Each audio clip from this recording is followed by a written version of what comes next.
আসসালামু আলাইকুম। আমি আপনার কাছে এটা আমার রিকোয়েস্ট আর কি। আমি একজন মুসলিম, রাষ্ট্রবাদী মুসলিম, আপনি একজন রাষ্ট্রবাদী মুসলিম, দেশপ্রেমী। আজকের আমার দেশের শান্তি বজায় রাখবার জন্য আজকের যখন ভারতবর্ষ স্বাধীন হয়েছিল 2045 সালে, 1945 সালে যখন স্বাধীন হয়েছিল, সেই সময় দেশকে টুকরো টুকরো করে নিয়ে চলে গিয়েছিল মোহাম্মদ আলী জিন্নাহ। পাকিস্তান এবং বাংলাদেশ এটা ভাগ হয়ে গেছিল। আমরা যারা রাষ্ট্রপ্রেমী মানুষ, আমরা প্রত্যেকে এই ভারতবর্ষে আছি, হিন্দু মুসলমান উভয়ে। কোনো বিশৃঙ্খল, কোনো অরাজকতা কোনো তৈরি হয়নি। সেই জায়গা থেকে আগামী দিনেও শান্তির বার্তা, শান্তি বজায় রাখার জন্যে হিন্দু মুসলমান রাষ্ট্রপ্রেমী মানুষজন সবাই আমরা একই হাত মিলিয়ে আগামী দিনে চলবো। আমার রিকোয়েস্ট, যেটা আপনার দোকানে আসার উদ্দেশ্য, এই গোমাংসটা আমার ধর্মে আমরা খাই, ইসলাম ধর্মে যারা আছে প্রত্যেকে খায়, সেটা না, যে রুচিতে আছে সে খায়। আমি আপনার কাছে অনুরোধ করবো, যেহেতু রাস্তার পাশে আপনার দোকান, এখান থেকে গাড়ি ঘোড়ায় গেলে এই ধুলো সমস্তটাই এই মাংসের মধ্যে প্রবেশ করছে, সেটা কেটে আপনার ক্রেতা আছে তাদের দিচ্ছেন, আপনার কাস্টমারদেরকে দিচ্ছেন, পুরো ইনফেকশন হয়ে যাবে। আর এটা অনেক হিন্দু ভাইরা সেটাও পছন্দ করে না। আমি চাইবো যে আমার এইটা দেখে সে তার কষ্ট পাক, বা তার শরীরের মাংস বিক্রি করে, আমরাও চাইবো যে সে সবসময় এরকম করে ধরে টেঙ্গে রাখবে, সেটা আমরা দেখবো, সেটা আমরা কষ্ট পাবো। অর্থে সবাইকে সেফটিভাবে থাকার জন্যে, সবাইকে শান্তিতে বজায় রাখবার জন্যে এইটা একটা কাঁচের ব্যবস্থা করবেন, যাতে ধুলোবালি না লাগে। খাদ্য তো আমরা খাবো, তাতে ধুলোবালি না লাগে এবং ইনফেকশন না হয়, সেদিকে আপনার যাতে আমরা বিলম্ব অনুরোধ, একটু সম্প্রীতি বজায় রাখার জন্য একটু কাঁচ দেওয়ার ব্যবস্থা করবেন। আপনাকে জোর জুলুম করছি না, আপনাকে ভাববার জন্য অনুরোধ করছি। হ্যাঁ, একটু সময় দিন 10 15 1 মাস সময় নেন, 1 মাসের মধ্যে যাতে হয় সেই ব্যবস্থাটা করুন বাবা। একটা পরিবেশ তৈরি করো, আমরা একই বৃন্দে দুটি কুসুম, হিন্দু মুসলমান, মুসলিম তার নয়নমণি, হিন্দু তার প্রাণ। আমরা অতীতে যেমন ছিলাম, বর্তমান তেমনভাবে কাঁধে কাঁধ মিলে, হাতে হাত মিলে হিন্দু মুসলমান উভয় সম্প্রদায় থাকবে। আসছি বাবা।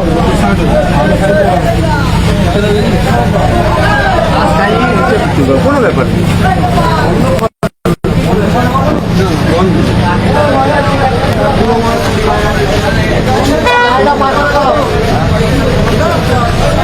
দর্শক, ভিডিওটা নিশ্চয়ই দেখলেন। আমিও নজর রেখেছিলাম এটি ক্যানিং পূর্বের চিত্র আর কি। একটা রাষ্ট্রবাদী মুসলমান এসে বিজেপি দলটা করে যে গো মাংস বা আমরা যারা গোশ বলি, সেগুলো রাস্তার সামনে খুলে ওপেন খোলা আম বিক্রি হচ্ছে, যেটা তো খাওয়ার জন্য ক্ষতিকর, ধুলো ময়লা অনেক কিছু লাগতে পারে। এবং যারা আমার হিন্দু ভাইরা, তারা দেবতা বলে মনে করে বা মানে, তাদের ধর্মীয় বিশ্বাস কেউ মানতে পারে, তো তাদেরও দেখে কিছুটা খারাপ লাগে, যেহেতু তাদের দেবতা বলে, গো মাতা বলে তারা মানে। আর এভাবে আমি তো বলবো যে এই রাষ্ট্রবাদী মুসলমান সে গিয়ে কথাগুলো শান্তির সঙ্গে বলছিলেন। তো অনেকে তো বিজেপির বিরুদ্ধে, বিজেপির এগেনস্টে কথা বলে যে গোশের দোকান পুড়িয়ে দিয়েছে, ভাঙচুর করেছে, ভেঙে দিয়েছে, মারধর করেছে। কিন্তু আজকের যে ছবি আমরা দেখলাম, একেবারে শান্তিভাবে তাকে বোঝাচ্ছে, যাতে করে সেফটি ভাবে এটাকে বিক্রি করা হয়। কারণ তাদের ধর্মীয় একটা কালচার রয়েছে, এটা খারাপ লাগারই কথা।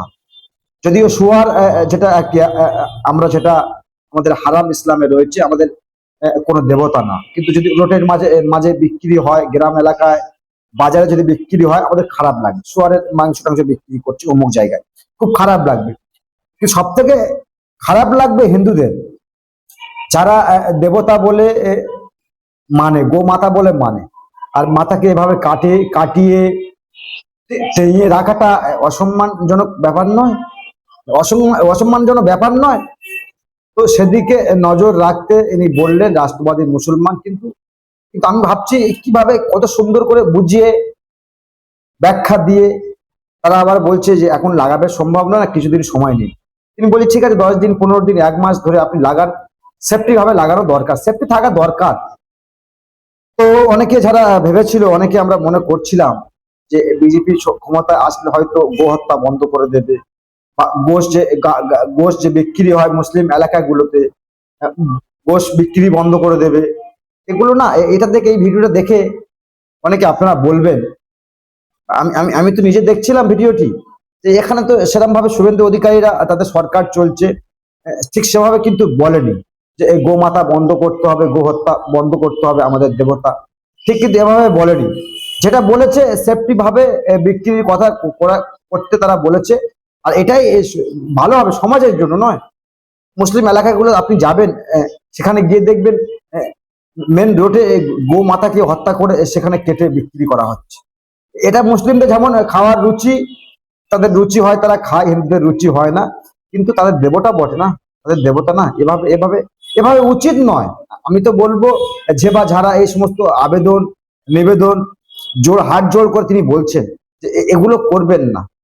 আর আমরা তো অনেকে বলছিলাম বিজেপির বিরুদ্ধে, বিজেপির এগেনস্টে অনেকে আমরা কথা বলছিলাম, বিশেষ করে তৃণমূল কংগ্রেস যারা করতো, এখন তো সব রাতারাতি জামা টামা সব পাল্টে নিয়েছে, সেটা আলাদা দিক রয়েছে।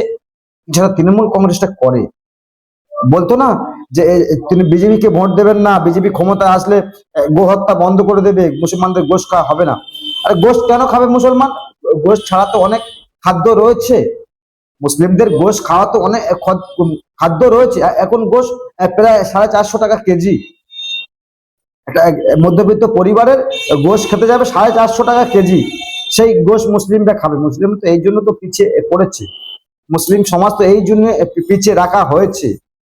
মানে মানে অনেক দিক আছে, সেই দিকগুলো ভাবলে সমাজের জন্য কিন্তু ভালো হয়।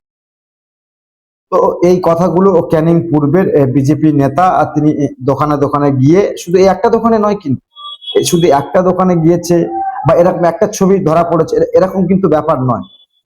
এরকম হাজার হাজার ভিডিও রয়েছে ফেসবুক স্ক্রল করলে আপনারা দেখতে পাবেন। এরকম হাজার হাজার ভিডিও রয়েছে যেখানে বিজেপির লোকেরা এসে বা বিজেপির নেতারা এসে বলছে যে ভাই এগুলো করবেন না, একটু সেফটি থাকার চেষ্টা করুন। আমাদের খুব খারাপ লাগছে। আর খারাপ লাগাটারই কথা, যদি আজকের আমাদের দেবতা হতো আর ওনারা যদি হত্যা করে খেত, নিশ্চয়ই আমাদের খারাপ লাগারই কথা ছিল, খারাপ লাগতো। তো দর্শক, এই হলো আজকের ছবি। এই ঘটনাটি ঘটছে কয়েকদিন আগে থেকে। তো ভাবলাম একটা প্রতিবেদন করা দরকার, সমাজকে সচেতন করা দরকার, সমাজকে জানানো দরকার, সমাজকে বার্তা দেওয়ার দরকার। শুধু বিজেপি কিন্তু হিংসাত্মক রাজনীতি করে না, তার মধ্যে মানবতা রয়েছে। যেমন তৃণমূল কংগ্রেস যেভাবে দেখে দিত না, সেটা কিন্তু নয়। তৃণমূল কংগ্রেস যেভাবে দেখে দিত সেরকম কোনো ব্যাপার নয় যে ডেকে ডেকে দিচ্ছে, মুসলিম দেখলে কাটো মারো। অনেকে সব চ্যানেলগুলো দেখছিলাম, বিশেষ করে বাংলাদেশের চ্যানেলগুলোতে, সেখানে বিভ্রান্ত ছড়ানো হচ্ছে। বাংলাদেশে তো রোজ প্রতিবাদ হচ্ছে, রোজ ভারতের বিরুদ্ধে, রোজ পশ্চিমবাংলার বিরুদ্ধে প্রতিবাদ করছে। শুভেন্দু ক্ষমতা আসার পরে নাকি সব মুসলিমদেরকে হত্যা করছে। এ সমস্ত ভিডিও তো আমরা দেখি, আমাদের কাছে আসে, একদম উচিত না। দর্শক, যেটা বলবেন অবশ্যই কমেন্ট বক্সে কমেন্ট করবেন, আর নজর রাখবেন আপনার কণ্ঠ, আপনাদের কণ্ঠ, ইনসাফ টিভি।